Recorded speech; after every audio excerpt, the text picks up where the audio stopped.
Hello and welcome everybody to another Edge of Eternities draft video. I'm Paul Cheon and today we are sitting at Platinum 1. The grind continues. We had a really great draft in the last video. I highly recommend checking it out. Lots of ups and downs, lots of fantastic games with a really sweet Golgari deck. But moving on, let's try to go back-to-back trophies in this video. Now, before we hop into this draft, just wanted to say that this video is brought to you by TCGplayer.com. Go to TCGplayer.com for all your Magic the Gathering singles and sealed product needs. If you want to buy some booster boxes of Edge of Eternities or Final Fantasy, or you wanted to buy some singles for your standard, modern, pioneer, or even commander decks, check out TCGplayer.com and make sure you hit that affiliate link in the description below before making any purchases.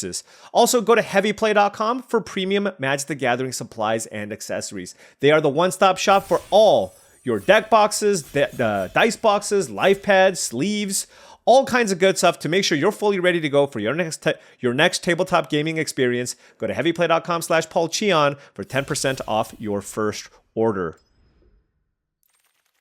All right, what do we have? This thing is so dark. I can barely see it.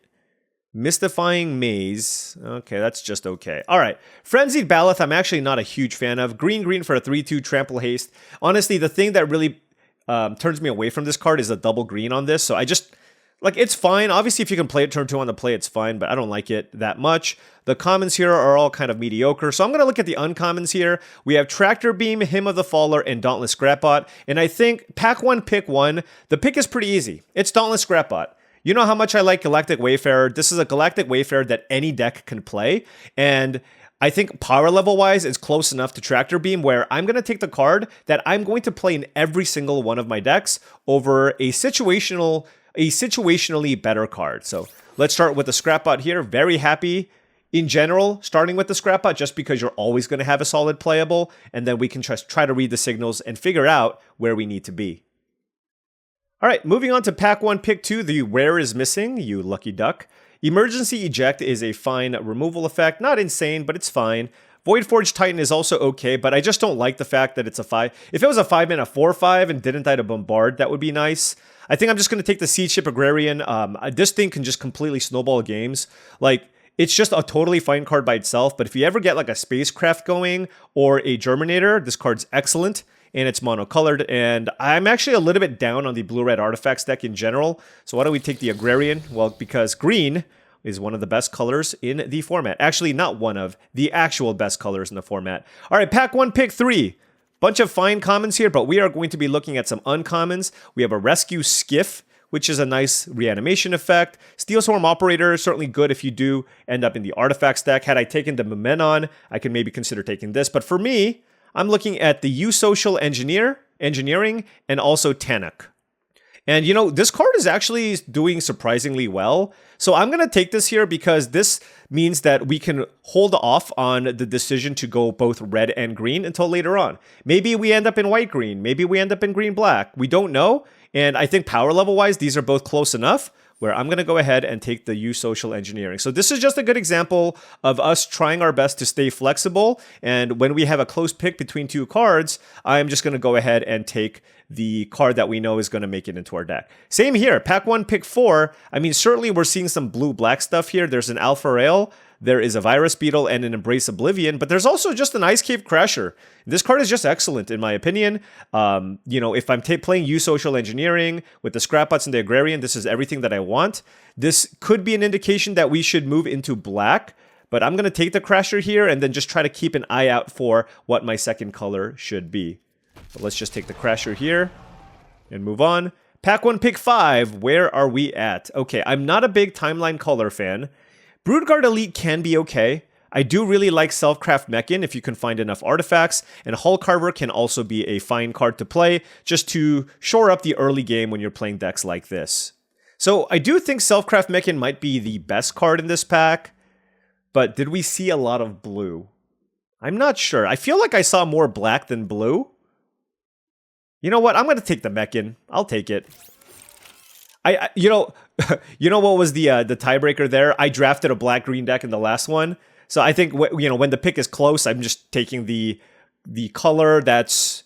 I mean, this is a better card, but just taking the color that's the color combination that I haven't played. Here, I'll take Diplomatic Relations. Memorial Vault's cool. Cerebral Download is also cool, but certainly could use some interaction here. And let's just do everything we can to cut off green.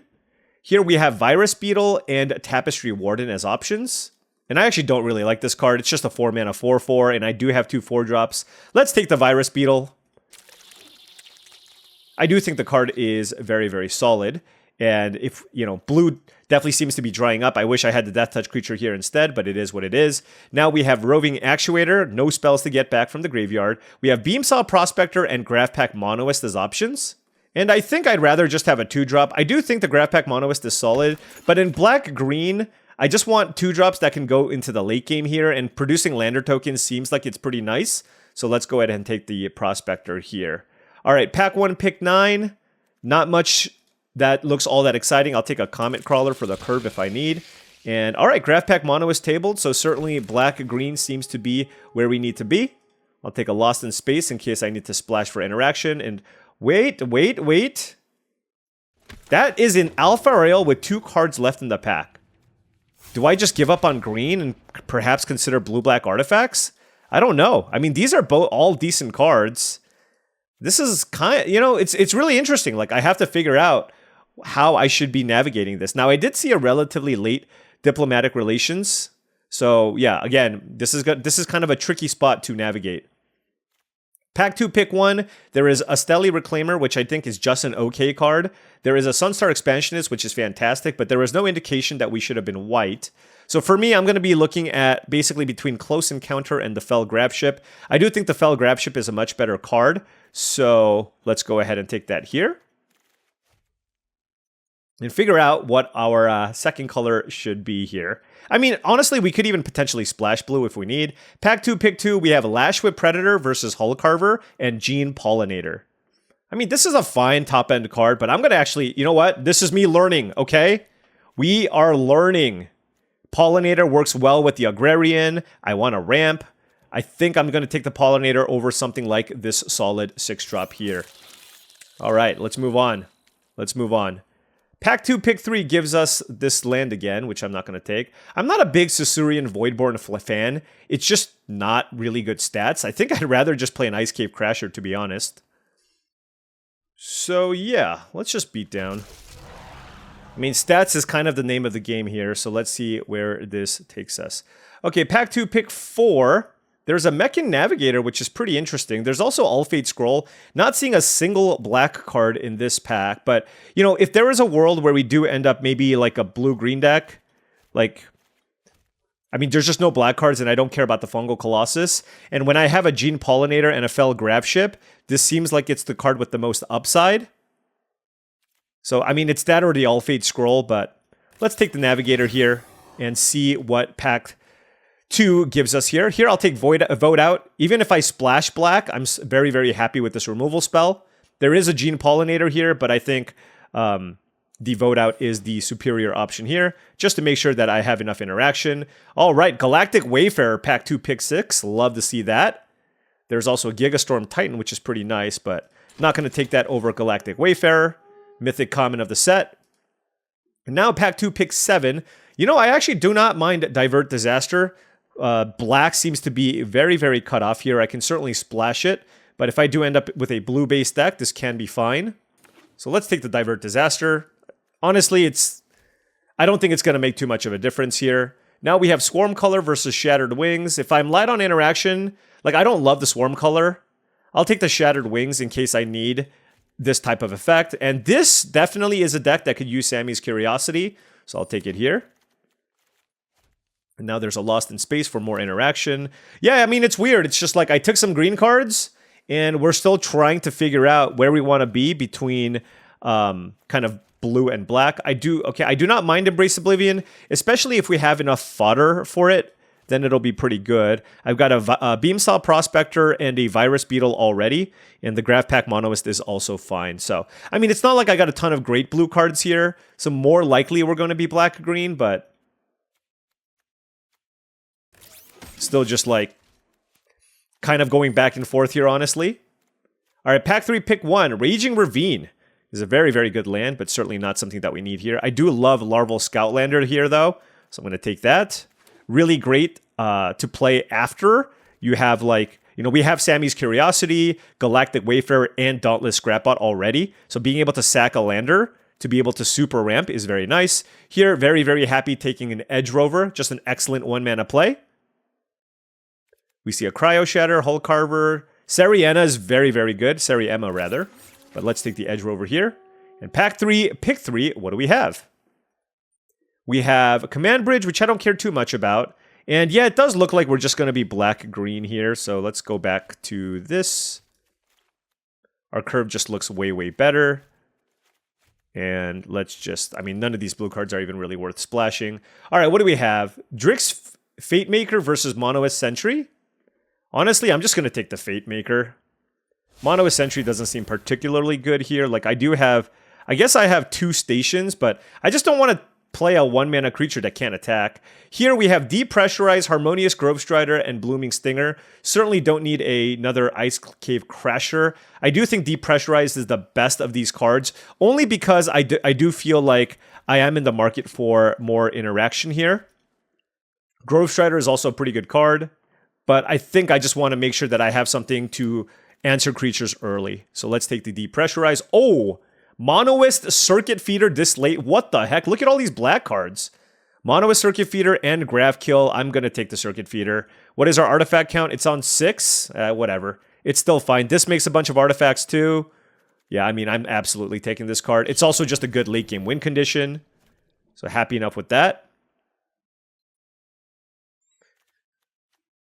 Do I have enough fodder for Embrace Oblivion? That's the question. All right. Pack 3, pick 6. We have Perigee, Beckoner, and Swarm Color. And then there's also a Specimen Freighter that I can potentially play on the splash. You know, I'm just going to take the Beckoner. This card's actually been overperforming, so I want to try it out. Like, just, it hits really hard. And I think in general, the Warp cards have been more impressive than expected. Here, I'll take Virus Beetle over Monoist Sentry. I just think it's a better type of card for these Golgari decks. And now pack 3, pick 8, we have Embrace Oblivion number 2. I don't think my deck wants a second Embrace Oblivion. I think 1 is good. We'll just take another Sammy's Curiosity. And now I'll take Voidforge Titan for the top end of my curve. I do have a lot of Lander effects. And now I'll take a 2-drop here. Sariemma tabling here is an outrage. Like, that card is just so good. I'm really surprised that it's still in the pack. And, ooh, another Tenderfoot. All right. I mean, look, I'll take any 2-drop I'll take. I will play. So let's take a look and see how this deck will perform. I'm happy I just have enough playables here. Let's take a look at what we're working with. Now, the question here is Sammy's Curiosity the type of card that I want in this deck? I'm just a 2-color deck. I do have...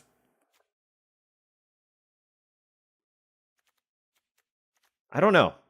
Like, I have the Gene Pollinator. I have a couple of other ways to ramp. I'm not sure I want that card, honestly.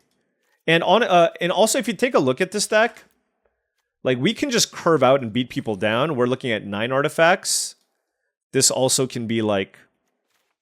Well, it's not really a 2-drop. It's kind of more like a 3-drop sometimes. Yeah, you know, I like the idea of just carving out with my creatures. So let's cut the Curiosity again. I think I am lacking in removal to the point where I will play this Embrace Oblivion. I have, Depressurize, Diplomatic Relations, and Vote Out as removal, along with a Monoist Circuit Feeder. So I do think I kind of want to play the Embrace Oblivion. I have a couple of Virus Beetles to throw away, and I have the Monoist and potentially a Lander if I absolutely need. So I do think I'm going to play this. Also, just like random tokens off of this. I think my cut is going to be either the Fate Maker or the Beckoner. And I'm not sure which one it's going to be. I think I'm just going to cut the more expensive card and just play the Drix Fate Maker. And yeah, I mean, this is like a very ordinary deck. Nothing too crazy about this deck. But, you know, I think like we were trying to figure out where we needed to be between Golgari and blue. I mean, we certainly got a fair number of green cards. I think we could have been anything in the Sultai colors. Taking a look at the cards that we could possibly play, we're looking at a potential blue splash for Lost in Space if we wanted more interaction. There is a Dark Endurance for a combat trick, which doesn't seem all that great. There's a couple of Sammy's Curiosities and a Shattered Wings, but I'm kind of okay with this setup, I think. This just curves out the best. And I think I'm fine cutting a Beckoner just because I want to just be able to keep my curve a little bit lower. So, all right, let's try this out and see how this plays out. All right, now before round one starts, just wanted to say that if you've been enjoying all this content and wanted to support the channel in another way, my Patreon is the best way to do so. Access to my Patreon gives you all kinds of different benefits, including access to my Discord channel, which I believe is a really great way to join an awesome community of folks also looking to up their limited game. The community is amazing, lots of helpful people. If you're just getting started or somebody who's been drafting for a bit, I think you'll find something useful there. All right, opponent on the play. I'm going to keep this 2 forests in hand with Intrepid Tenderfoot. We do have a Galactic Wayfarer, so if I can just draw a land number 3, we'll be good, and we did, so I'm very happy. And this is one of those hands where I'm just like, okay, I mean, look, this is why I got those late Tenderfoots. I'm just playing it just so I can keep pace with what my opponent's trying to do. But of course, they were on the play and they went 1-drop, 2-drop. They could very easily have Biosynthetic Burst. They didn't, which is fine. I'm just happy to keep my life total high. Let's take Galactic Wayfarer here.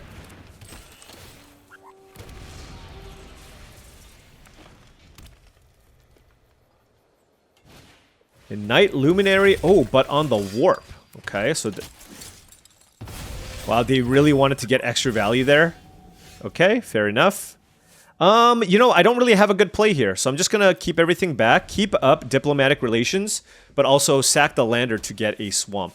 Let's see what they play. Now, they are going wide, and I didn't play anything there, so this is very, very concerning, of course. They have 1 card in hand, and it's probably a trick. So, I mean, it's certainly interesting to consider playing out a Virus Beetle here, just to get the last card out of their hand. But the problem is, I mean, this thing can attack and hit me for so much next turn. But I really want to nab that last card out of their hand. Alright, let's get the last card out of their hand. It was just a Plains, darn. Oh wait, can I convoke? Can I convoke? I just totally forgot what Convoke was.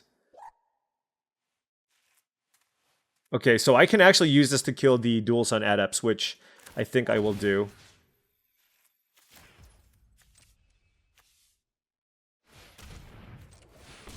Yeah. Okay. This was actually a much better turn than I thought it was gonna be. I just... what the hell? Holly off the top? Are you kidding me? Alright. Fair enough, sir.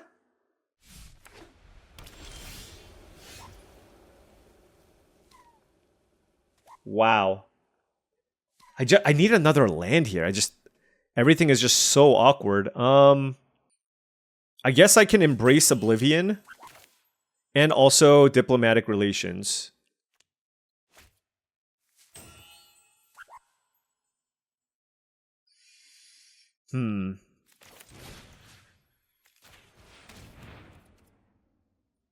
So I'm actually gonna play this kind of differently. I'm gonna just keep up the relations here, not get in for damage, to play around the potential combat trick or something. And then if, you know, depending on what they do. Okay, well, you know what? I wish I had lands. Alright, I should kill the Hemosymbic Might here. Oh, wow. Okay, we'll block you. So they're trying to get super aggro here.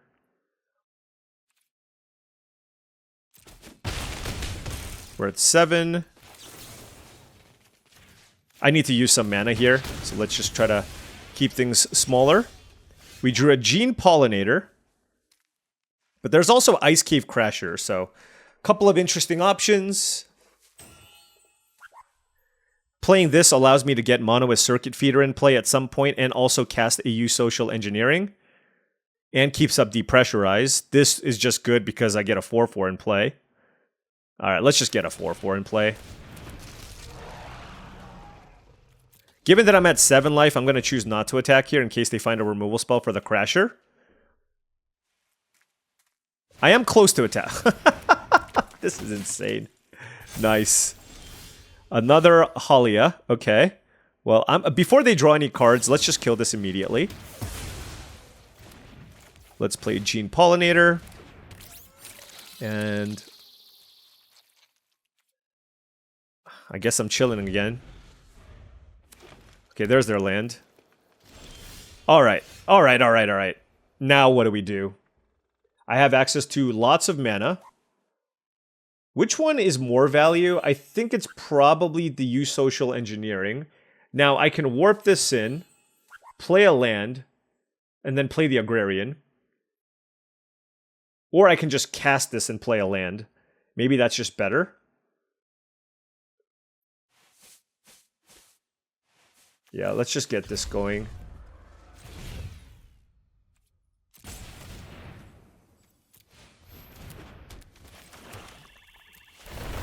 Alright. Because this also puts another artifact in play, which is really nice. That's a Thawbringer from the opponent. Probably interested in getting Mono-Ith Circuit Feeder in play. I mean, alternatively, Seed Chip Agrarian is also pretty nice, especially with Gene Pollinator. They did keep a card on top, so I think I will keep the Circuit Feeder on top. Infinite Lander triggers. And I guess we'll attack here.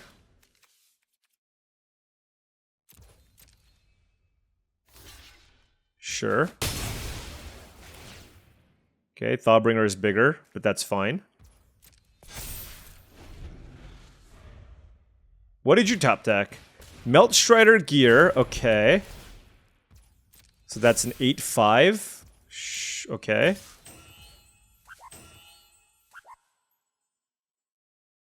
So I can trade with the Icecave Crasher, which I think is fine.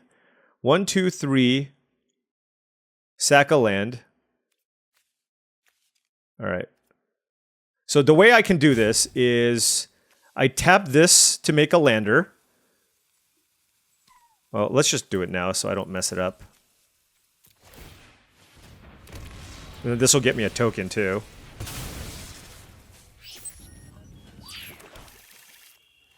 Yeah! We built our little value machine there. Alright. 1-0. Our opponent almost hollied us out, but all the, we prioritized a bunch of removal, and we were able to get it done. 1-0. Alright, opponent on the play here. I have a turn 1 Edge Rover. I mean, I got a 1-drop and a 2-drop. Certainly cannot mulligan this hand. Again, just like, this is not like the most exciting hand or anything, but look, it's got a very respectable mana curve. Opponent on the mulligan here. 1-drop red creature, Slag Drill Scrapper. Okay. We have an Edge Rover. Man, I would love to draw land number 3, of course. If I can get the Edge Rover to trade with something, that's amazing. Because then, with the Lander token, I can sack that to the Scout Lander. Okay, nothing great here. There's a Virus Beetle, but I think I'm just going to play a Tenderfoot here.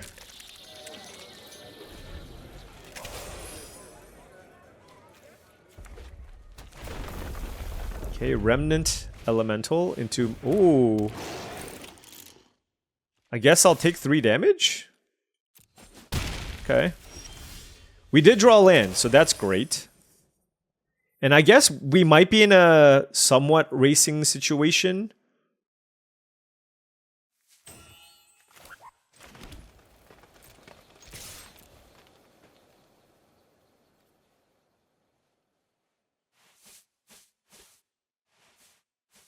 Oh man, if they trade with the Edge Rover, I'm going to be so happy. Because then I can Larval Scoutlander and just have 5 lands in play. And if not, then I'll just play Graph Pack Mono-Ith, because this just does a pretty good job of blocking in general.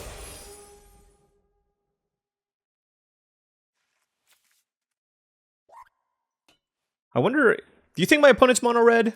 Probably not, right? Does this thing have reach? It sure does.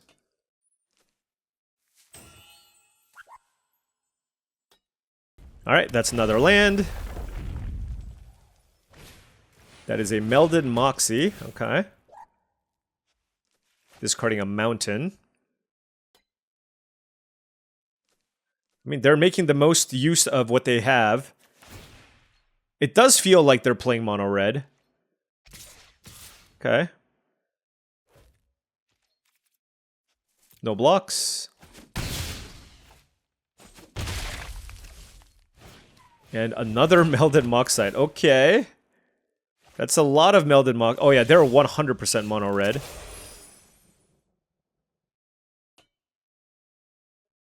How do I want to play this turn? The modifier is kind of annoying. 16 to 12. Like, if I attack, they can't really block. But I don't really have a good double spell turn here. Alternatively, I can vote something out. Like, killing the modifier slows them down significantly. But in order to do that, I would have to play, like, Virus Beetle and leave one of my creatures back. So maybe I do that.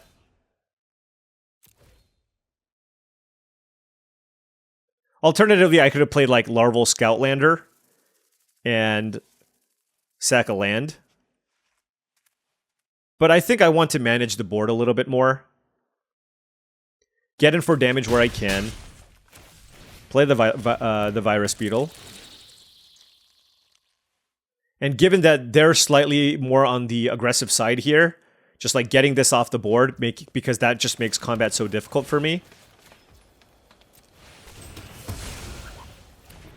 Alright, so now my board is really, really big. I mean, I have 4 creatures to their 2. And, you know, sacrificing Melded Moxites are obviously pretty mana intensive. Now, the 0-4 does do a good job of blocking things, but it doesn't actually trade with any of my creatures, which I like. All right, that's another Tenderfoot here. I'm not going to warp this in just yet.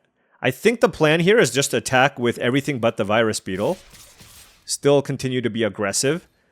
You know, it's just like, I'm happy with whatever trades you might position me with. Now, if you want to kill my Edge Rover, that's totally fine.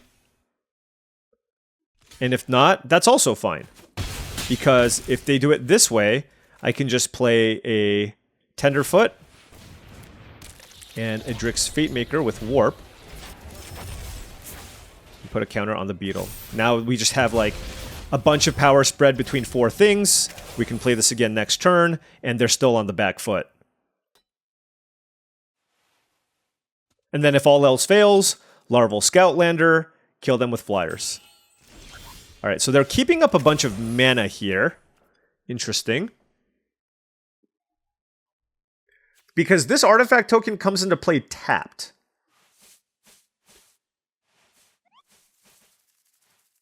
That's a lander. Oh, I got it, I got it. They can sack this to pump that up. Sure. In which case, especially with all the mana up, I actually don't think I have a great attack here. So, for that reason, I think I just want to play... I don't know which one of these I want to play.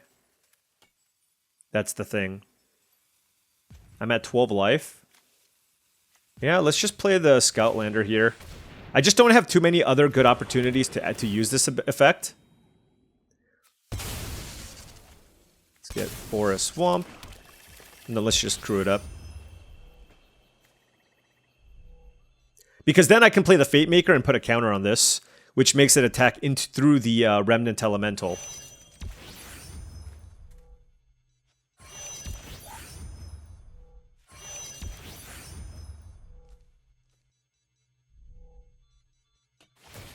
Alright, so they can sack a lander, get an island presumably. Oh no, mountain. And then they can sack a Melded Moxite to draw a card to try to get more resources, which I imagine that's what they're going to do. But, like, I got to basically put another land into play and make a 3/3 flyer. So I do like that. And I'm just not too fearful of dying, although Debris Field Crusher is quite good. But now I can make good attacks with my ground creatures, right? Because they only have the 1 red available, which is good. So now I just attack with everything.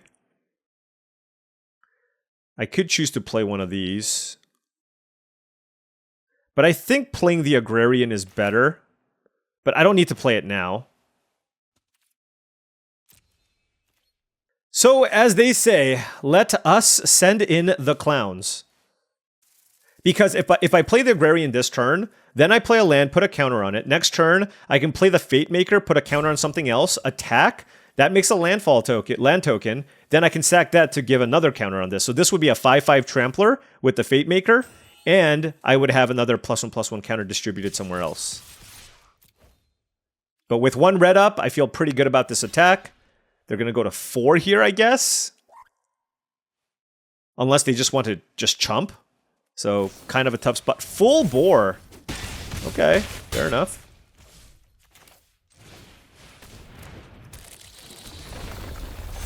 Alright, well they're at 4 life. We have some pretty formidable attacks. Namely the 5/5 Trampler from the Agrarian. And then also we have the Drix Fate Maker to move counters elsewhere as well. Did lose our mana sink into Tenderfoot though. Shout out to our opponent though, cooking with some mono red.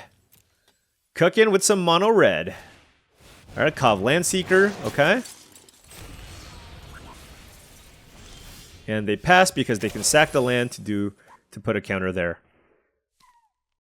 So the Elemental is going to block the Monoist, I think, no matter what. Let's see, this is going to be a 5/5 and a 6/6 Trampler.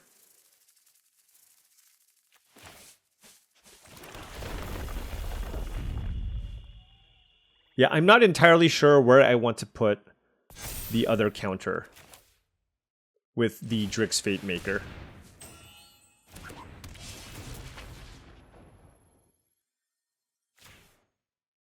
Let's put it here, because if they kill... I kind of don't mind if my Edge Rover dies.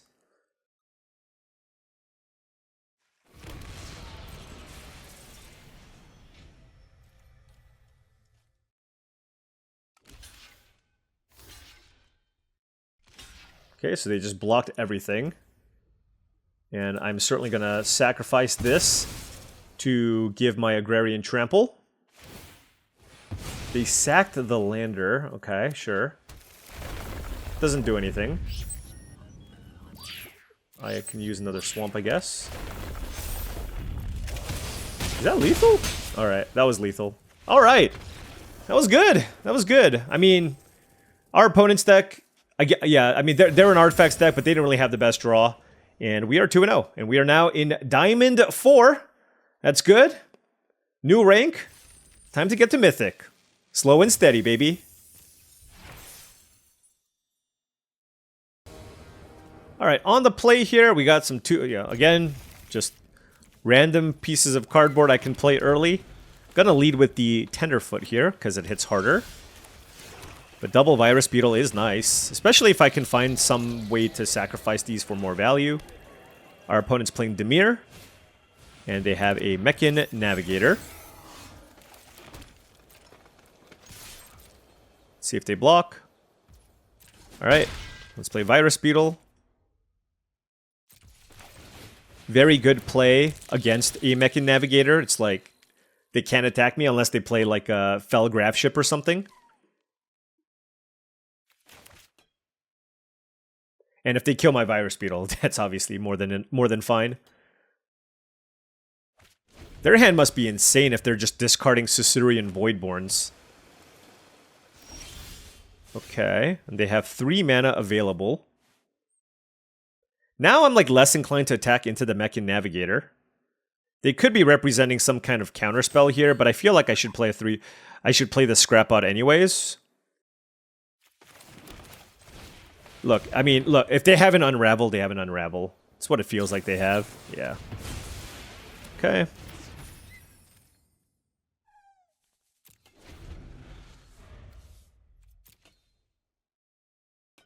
Next turn, we can put a counter on the Intrepid Tenderfoot and attack. But yeah, it looks like they have some nice Dimir control cards.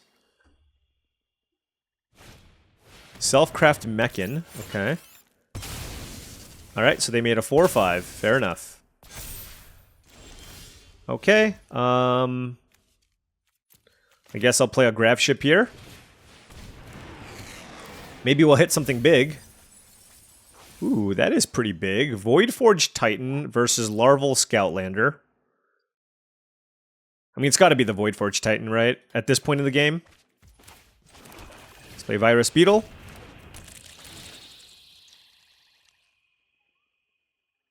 Four cards in hand for the opponent, and you know their hand is loaded. We're kind of all in on this Voidforged Titan. We'll just tap everything down. And then this will be a nice life-linking flyer. If they keep up a bunch of mana, it's kind of annoying. Oh no! Elegy Acolyte! Oh god, that's so bad. I mean, this is one of the best rares in the entire set. So we are certainly in for a world of hurt.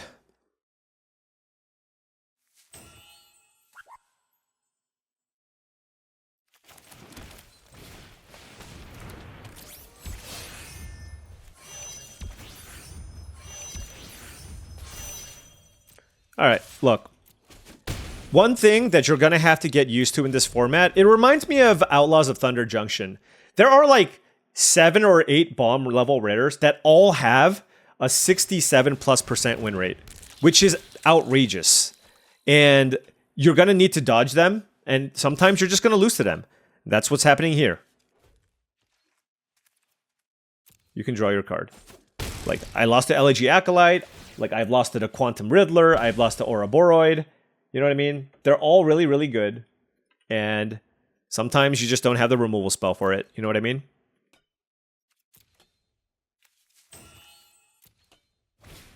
Steel Swarm Operator, okay. That's a Galactic Wayfarer. Ooh, that's a nice way to draw some cards. They're at 13 life. Maybe I should just attack with the Voidforged Titan. I mean, this is a lot of damage. Wow, they took it all. Alright, so let's play this. Let's sack. Get a Swamp to trigger Void. And then we will draw a card. Alright, that was a land, which was not ideal. We still want more stuff. Now, they're at 5 life, so this is fine. Like, their life is a... Oh, come on. This thing has lifelink too? Okay. It's a Monoist Circuit Feeder. I mean, their deck is fantastic. Good job, Scraniel. Everything is an artifact, and then you have Elegy Acolyte and Monoist Circuit Feeder. They can choose to kill either the Voidforged Titan or the Fellgraph Ship. Killing the Titan might not be bad. I mean, I'm willing to throw it all away. They could just pump the Acolyte to gain a gazillion life. What did they kill? The Voidforged Titan? Sure. They're at 5 life. I mean, they're gonna already trigger Void this turn, so let's just chump, I think. Just to keep my life total high. That's a depressurize. And this thing has lifelink too, so I can't even...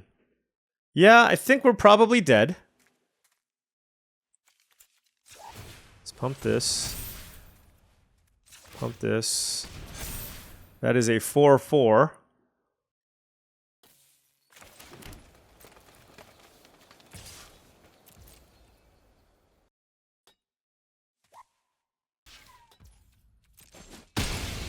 Yeah, we needed them to not have, you know, literally the best uncommon in Dimir control with the best rare. Because, like, we at least put some pressure with the Titan, but now it's just kind of like, there's not much we can do.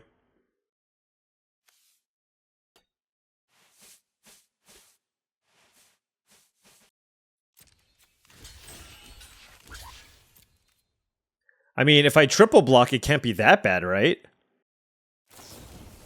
Okay. Obviously, if they have double removal, it's not great. Okay. Elegy Acolyte down. I mean, I'm at 12 life, and I basically only have this Intrepid Tenderfoot, so... Let's see what they play. Alpha Rail. I can probably kill that. Yeah, there is definitely a very large power level discrepancy between my deck and my opponent's deck. I'm gonna kill the Death Touch creature.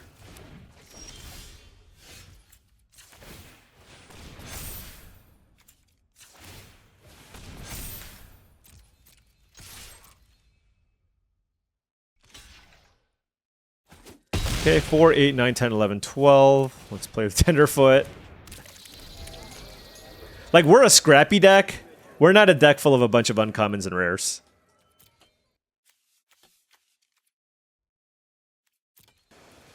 They played an island, 2 cards in hand.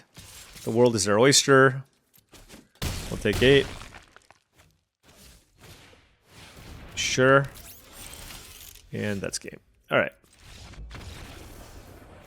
Circuit Feeder is a hell of a Magic card.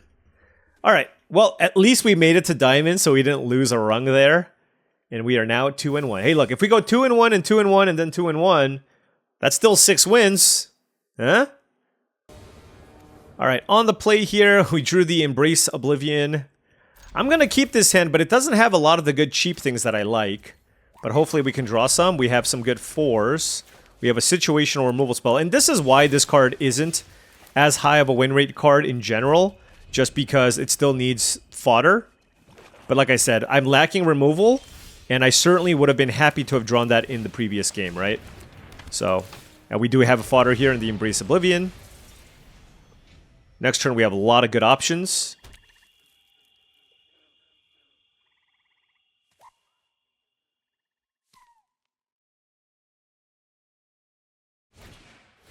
Decode transmissions? Wow. Okay. I respect the card draw grind. Alright, so, I mean, to be fair, I kept a hand with all 4 drops. Like, I am not one to judge here. Let's go Crasher. The reason why I'm doing this is just like, this is so likely to die. But, I mean, whatever. This is also likely to die. Starfield Vocalist. Okay. Oh, Swamp was actually a really good draw. So I can go Agrarian. Swamp.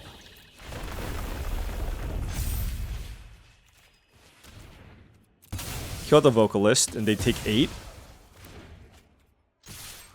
This is just so much. They're at 7. They're at 7 life. I mean, they're trying to set up for something big here, but like I literally have them dead to both of these creatures.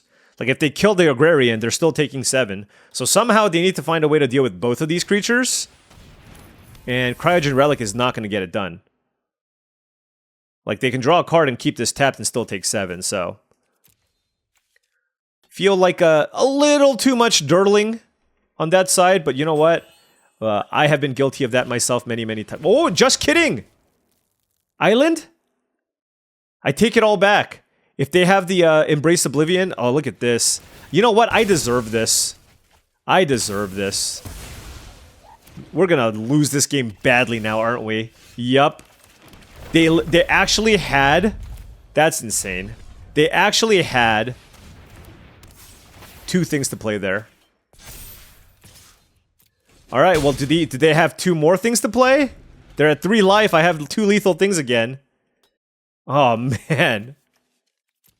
Cryo Shatter plus Embrace Oblivion. Oh, no, they do have 2 more things! Wow! Alright. Grav Kill? Oh my goodness. Okay, give me a removal spell here. Okay, or a way to put a counter on something. Just do not give me a land. Come on. Alright, there we go. That was a little lucky. That was a little lucky. Sorry, Dim Monolith. Sweet deck, though. Sweet deck. Woof. Timely top deck. Timely top deck.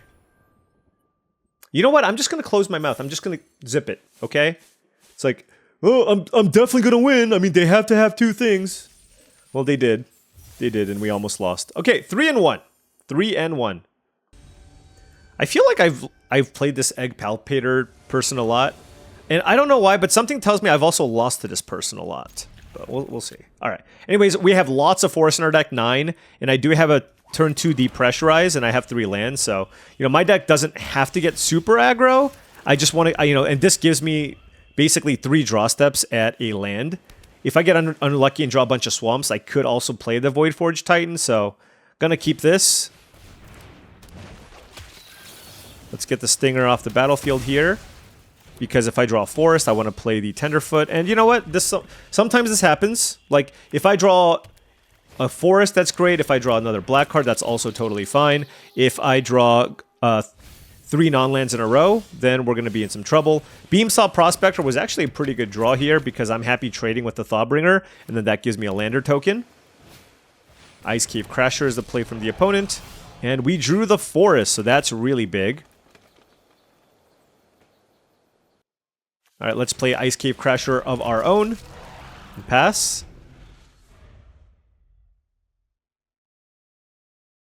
And this is one of those moments where, like, if you're on the back foot, you're just like... this is the problem with this. If you're on the... Like, they could have anything. And they're all really good. Like, do I take this? I think I'm going to take this and keep up diplomatic relations. Dauntless Scrapbot is the play from the opponent. If I draw a forest, that would be pretty good. Swamp. They have 2 cards. Alright, I'm at 15. Like, part of me wants to kill the Crasher, but it just does not seem like a good use of my mana. Alright, let's just play the Voidforge Titan. Again, I would like this much better if it was a 4 or 5. It's a small tweak, but I do think it's important. Alright, here I guess I'll just block. If they have a Biosynthetic Burst, so be it. I thought I could afford to play around it for 1 turn. But here, okay. That's okay. Maybe they're out of action? Oh no, it's another Icecave Crasher. Fair enough. Alright, so... I think I just want to kill the Crasher while they're tapped out. And then just play a Tenderfoot.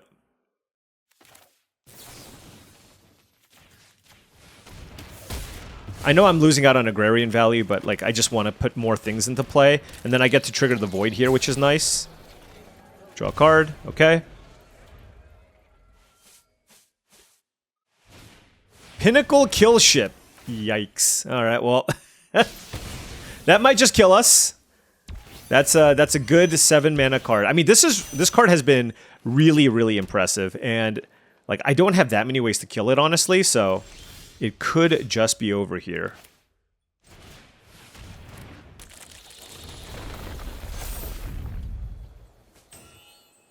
I mean, it's literally a 2-turn clock, and I can't do anything about it.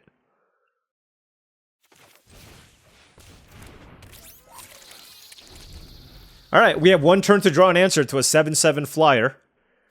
I hope I draw it. Larval... Okay, well... So now I have to deal with 2 flyers. Because they can crew this up. Yeah, I mean, this is very straightforward. They make a flyer, hit me for 7, get me to 5. I need to find an answer to the kill ship. If I don't, I lose the game. Alright, we lose the game. Okay. I mean, that'll happen. Kill ship is a very, very good top-end finisher at common. Like, I totally would have played one if I saw one as well. Alright. Okay, we're stumbling a little bit, but I think we can still get it done. Like, to be honest, this is like a 3-3, 4-3 deck. Not all of the decks are going to be super strong, so it is what it is. Alright, on the play here, hey, 1-drop, 2-drop, Drix Fatemaker. Maybe we can get aggressive here.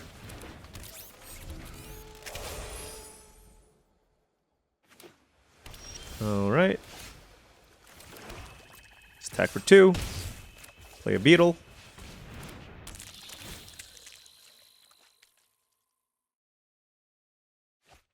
That is a Pinnacle Kill Ship.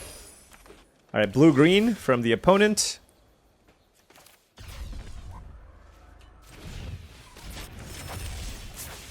Put a counter here. Play a land, okay. I can play it next turn and make something a 3/3 as well, so... Hey, you know, playing a 1-drop on the play gets in for a lot of damage. Wow, and they didn't have a land? Holy cow. Okay. And I don't think they had a counterspell, because I think they would have countered the Drix Fatemaker, so... I think we got a freebie here, folks. Oh, never mind. I always have to open my big dumb mouth. Code Cracker Hound. Fair enough. Okay. So this is going to trade with something. They're going to probably block the Edge Rover, but honestly, that's fine for me if they do that. Like, they're not going to have time to sacrifice their lander.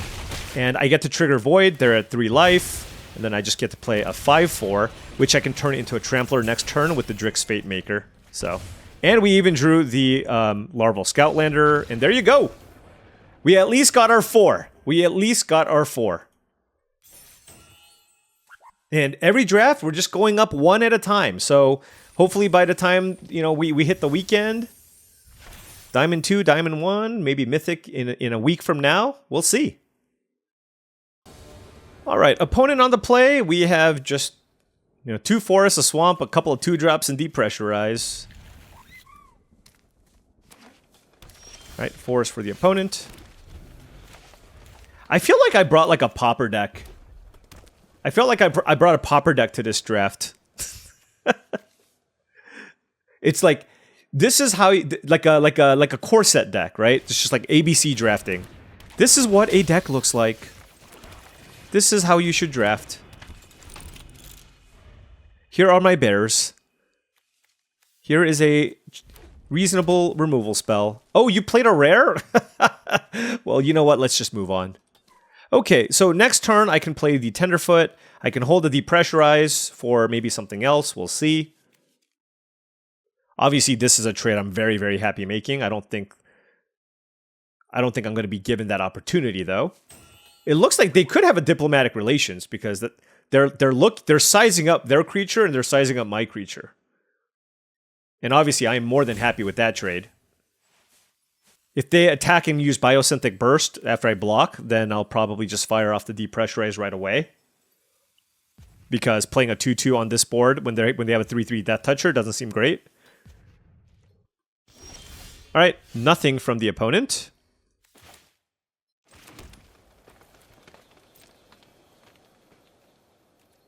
You think I'm going to slow down? No shot.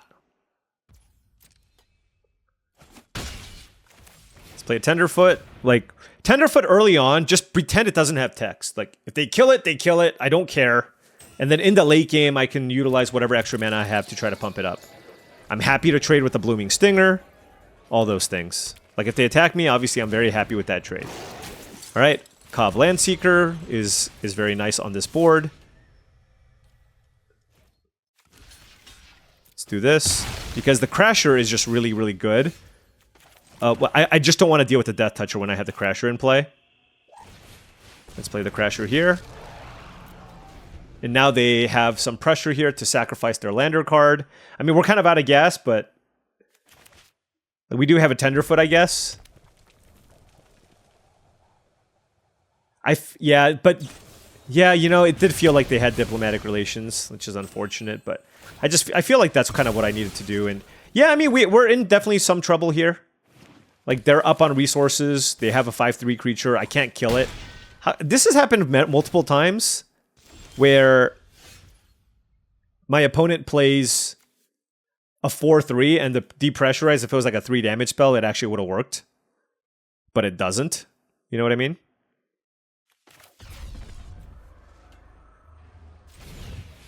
Alright, let's, we just gotta try to hit our opponent back.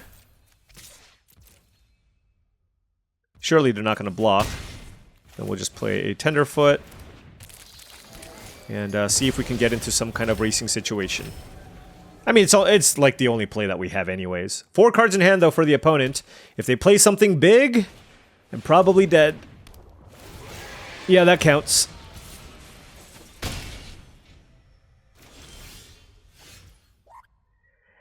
That certainly counts.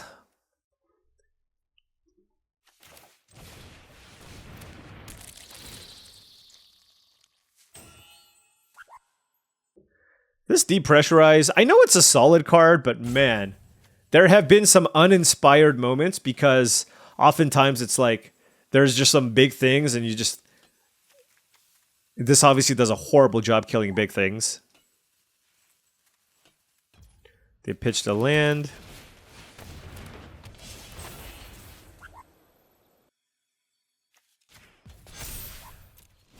I mean, we're so dead.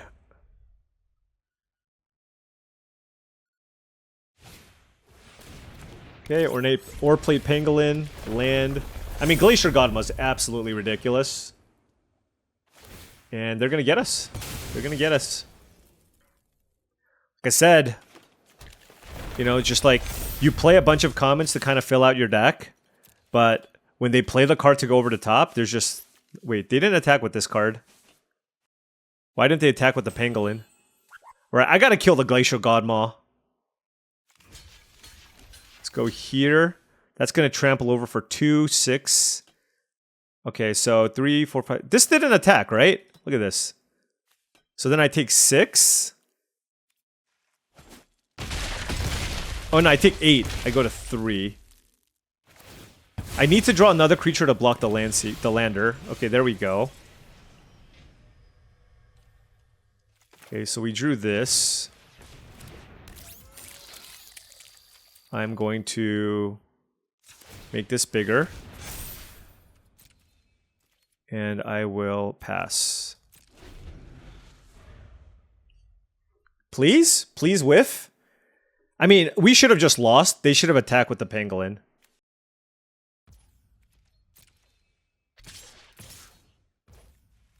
So we have to double block here. And I will kill this. And Tenderfoot's down.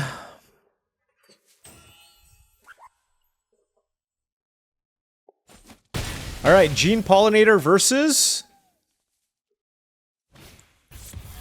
Ah, come on!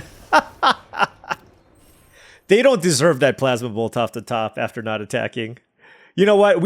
Here's the thing, though. The person who was supposed to win won that game, right? Like, they should have attacked with everything, and we were going to be in a losing spot. So, what happened in this draft? Well, number one, there was a bit of waffling here. We took a bunch of decent green cards, but... And we were trying to find our lane, and I feel like we kind of did, but we just didn't have the power, right? Like, we got a late Monoist Circuit Feeder in pack 3. Our green was pretty decent. And we saw some blue. So I don't know. It just felt like maybe some combination of Sultai was where we need to be. But, you know, I didn't see like a Biomech and Engineer. There was nothing that really pulled me into just like straight blue-green. We saw some black cards. Maybe I could have splashed the black. I don't know. I mean, this was just kind of a really tricky spot where like my deck just ended up being kind of mediocre. And like, I'm not really sure what I could have done. Okay, well, you know what? We have some time here. So why don't we actually just go through the draft again and see what we could have done differently. Just quickly. All right, pack 1, pick 1, we had the Dauntless Scrapbot, and I do think it was the right choice. I think this is just an excellent card that I would always take. Moving on to pack 2, we have the Agrarian, which again, I think it was just the best card in this pack, so pretty happy with that. Pack 1, pick 3, this is where we could have potentially taken the Tannock, but I do think the Use Social Engineering is a very good card, and we just didn't draw it. So that's fine. I'm okay with pick number 3. Pick number 4 is where things get a little bit interesting. But the thing is, given my start with all my green cards, and the fact that I just think Icecave Crasher is a really solid creature, I think this is a fine pick here. The thing is, what am I going to do? Take the Alpha Rail? Like, this card is not that strong if you're not base blue-black. So for that reason, I just wanted to take the Crasher, but noting that, you know, like, that was in the pack, and I could have also taken something like a Virus Beetle or an Embrace Oblivion, but I think the Crasher is just better for the most part. All right, pack 1, pick 5. This is where we had the option of either taking a Broodguard Elite, which I think is just kind of a little bit slow and just inefficient, which is why I didn't take it. And here, I just wanted to take, you know, the Selfcraft Mechan's one of the better blue commons. And it works well with the, I had several ways to make landers, so I took that, but I could have also seen justification here to take the Hull Carver. Obviously, we ended up in black-green, so maybe the Hull Carver would have been better. I just feel like I've drafted this highly before, and oftentimes it's been a little bit clunky. And given that my deck was 3-drop, 2 4s, and a 5 already, I just wanted to branch into another color, but could have seen taking the Broodguard Elite. Pack 1, pick 6, fairly straightforward diplomatic relations for removal. Then here I could have taken a Tapestry Warden, but again, I think this creature's somewhat mediocre. We had a bunch of 4s, so took the Virus Beetle. Look, I'm not passing anything absurd here, right? Then we saw Beamsaw Prospector, which is a totally fine 2-drop. I could have taken a Graph Pack Monoist, but again, this doesn't really move the needle in terms of the signals. And seeing this pick 8 with the Virus Beetle pick 7 tells me that black is probably somewhat open. Pack 1, pick 9 has nothing of note that's really strong. Graph Pack Monoist on the wheel is certainly something. Lost in Space late can be something. But yeah, and then obviously the Alpha Rail. This is where we're like, okay, well, we got this 13th or 12th. Does that mean we should be blue-black, right? And the thing is, if the second pack provided a bunch of blue-black, there could have been an avenue for me to potentially pivot. It felt like black was open, so I'm pretty happy taking the Fell Graph Ship in pack 2. And then here, okay. Here I could see an argument for taking Desculpting Blast, right? If I wanted to move into blue-black, I could maybe take this over the Pollinator, even though the Pollinator is very solid in black-green and would have worked well with the Seed Ship Agrarian. So that's a moment where I could have maybe potentially shifted where I am. Pack 2, pick 3. I'm not a big fan of the Sassurian Voidborn. Very weak pack overall. I think the Icecave Crasher was a fine pick. If I wanted to splash a removal spell and play a bunch of different colors, Orbital Plunge is also something that you could consider. Pack 2, pick 4 is where I did, again, try to speculate. I took a Mechan Navigator because I saw no black and green cards, right? I mean, I could have also taken an All Fate Scroll as a way to draw a bunch of cards. So maybe that's something that I could have done in this pack. But I took the Navigator in case we can potentially pivot into blue-black or blue-green. So I was even trying. I was even trying to set myself up for that potential pivot. I don't think the Mechan Assembler is what I want here on the potential splash. I guess it could have been okay. So maybe I should have just splashed the Assembler for a little bit more power. Here, pretty happy with the vote out for removal. And then here, there's a Gigastorm Titan. But honestly, Galactic Wayfarer I think is just significantly better. So pretty happy with that. But if I did want to go blue-black, I could have seen taking the Gigastorm Titan. Divert Disaster is fine. Not passing too much power here. Sammy's Curiosity is okay if I go 3 colors. Late Lost in Space. And yep. Then pack 3, pick 1. Larval Scoutlander is fine. Edge Rover is a very good card.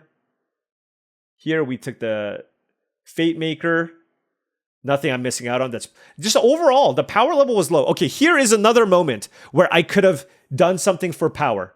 And I took Depressurize. And I think this is a pick I could have maybe looked back on and done something differently. I think I could have taken, if I wanted to be safe and stay in my colors, I could have taken the Grove Strider, but I also just could have splashed the Specimen Freighter. So had I taken the 5-mana 4/4 artifact creature and the Specimen Freighter, I'd have a lot of artifacts and I'd have more late game punch. And perhaps I should have been looking to be a little bit greedier instead of playing it safe. Because a lot of my draft decks recently, I've been trying to be on the more...